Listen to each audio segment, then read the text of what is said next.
สวัสดีค่ะพบกับช่อง PP สไตล์นะคะมือนี้เขากับสิไปนี่เลยทั้งจิน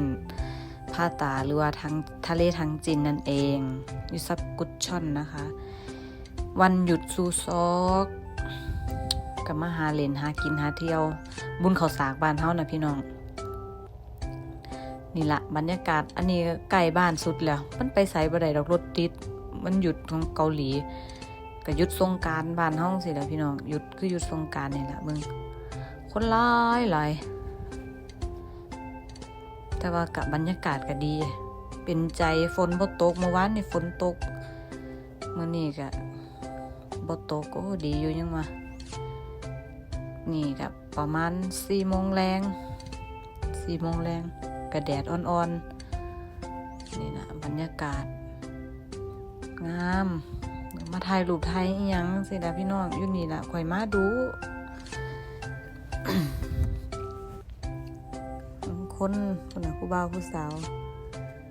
มาสวีทวิวกันผู้ใดมาทางจีนส่วนใหญ่ก็มานี่แหละพี่น้องมาหาถ่ายรูปมาหาเล่นมันก็สิมีแก่งรถบิ๊กไบค์แก่งเอียงนั่งสั่นละพี่น้องพากันมาถ่ายรูปเอาบรรยากาศนี่พี่น้องมันจะเป็นประมาณนี้แหละว่าสิไปกินไปกินกาแฟก่อนจังสิไปกินหากินปูกินมันมีแต่ของอาหารทะเลพี่น้องขายอยู่นี่ย่างไปร้านกาแฟนั่นแหละพี่น้องร้านกาแฟตรงข้ามนั่นแหละสิพากันไปหานั่งกินก่อนจังสิไปนี่สั่งออเดอร์เขาก็บอกให้ลงซื้อข่อยก็บ่ลงซื้อเจ้าของหรอกก็เลือกหาของกินหาของไม่กินก็ออเดอร์ไว้แล้วก็ไปหานั่งพี่น้องนั่งข้างนอกเอาบรรยากาศนี่นะพี่น้องนั่งทากาแฟได้มาแล้วก็แสบอยู่พี่น้องแสบอยู่ก็เริ่มหิวแล้วไปย่างไปนะพี่น้องมาแล้วสั่งแล้วพี่น้องออเดอร์โอ้ยสั่งปลาดิบกับกุ้งกับกุ้งกับปูคลิงเครปนี่ก็ได้มาแล้วยั่วๆร้อนๆแล้วก็ปลาดิบเซตนี่ก็240,000 วอนกับประมาณ4,500หรอพี่น้องประมาณนั้นแหละ 4,500 บาทนี่นะคะก็กินบ่เป็นดอกแต่ว่าหังอยากกินปูเขามาตัดให้แล้วนี่อีหยังบุนี่โอ้ยอันนี้แม่ตะคิดเดียวครับเด้ บ่กล้ากินเนาะคือว่าอะไรนี่นะคะเขาก็ตัดปูให้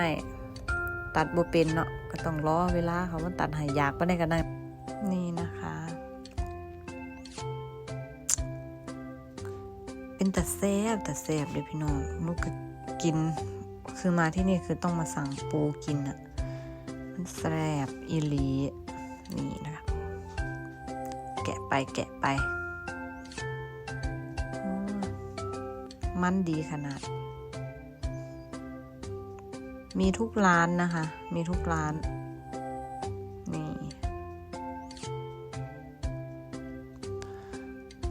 กินเบียร์แน่กินเนียงแน่สิกะลืมได้ทีเราได้พี่น้องลืมโอ้ยสิเป็นถ่ายรูปมองทะเลอย่างสินะนี่เสร็จแล้วพวนเริ่มเมาแล้วพี่น้องไปหาเล่นก้อนเล่นวันนี้มาหอดสวนสนุกวันนี้พี่น้องโอ้ยพุ่นนะไปขี่หอดอันนี้ได้พี่น้องขี่หอดไวกิ่งเด้กล้าบ่คือความเมาเป็นเหตุนะแบบซึมๆนะกล้าเล่นได้พี่น้องไปอันนี้กะไปต่อคิวเล่นบาดนี่โอ้นี่แหละประมาณนี้แหละอยู่ทะเลทางจิ้นนะคะนี่ กะแก้วเพื่อนหาบายโอ้ยผักมึงเอ้ยทั้งเมาได้นั่นกันบ่เมาบ่กล้าเล่นได้พี่น้องเบิ่งเด้อมันสิเป็นจังไดตายสิบ่หักสัตว์ออกซะบ่ทุนหาโอป้าแล้วก็ดีใจว่าเราก็มากับผู้สาวเรานะเราก็ดีใจตื่นเต้นครับเนี่ยมึงก็จือเขาเอาขึ้นแบบบ่ได้ตั้งโตแล้วพี่น้องเจ็บตายมันโอ้ยมันลงมาอีแม่เอ้ยสิบ่หักสัตว์ลงนั่นบ่มู้เจ้าว่าต้องได้หักละนึงอ่ะปาดเสียวแห้งพี่น้องมันขึ้นไปแบบสุดเวิร์ดขึ้นแห้งๆจังซี่นะก็มาปล่อยเฮาลงขะกลางๆบัดนี้แล้วก็เวิร์ดขึ้นไปอีกโอ้ยหามื้อกูคือย่านแฮงแท้ว่าคิดผิดคิดถึงเนาะทั้งเมาว่ะก็ดีเด้พี่น้องม่วนอยู่มาโหลดเบิ่งแน่สภาพหน้าปากเซเวบ่มึงอ่ะบัดนี้มาตอนนี่แม่พี่น้องคือเบิ่งเอาคือได้คือกาแม่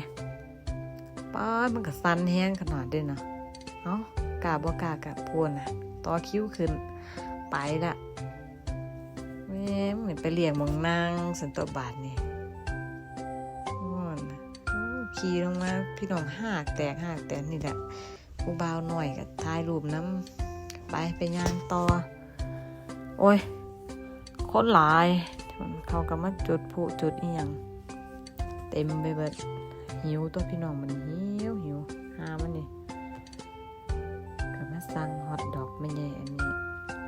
โอ้เห็ดสาคักเด้โอ้ยหยิบผักเอ้ยมันเห็ดสาแท้วะแต่ว่าเพิ่นกับบ่รู้เรื่องดอกว่าเนี่ยมาเสิร์ฟแล้วพี่น้องนี่ฮอทดอกเอาไว้กินเล่นซื่อๆย่างไปต่อ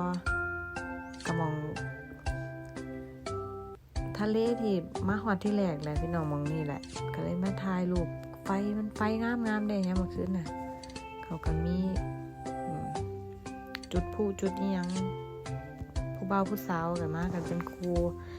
ส่วนข่อยบ่มีครูกับมากับหมู่ตัวก็มาหาถ่ายรูปอันนี้ถ่ายรูปอีกเด้พี่น้องบ่แล้วขนาดเมาเลยน่ะนะ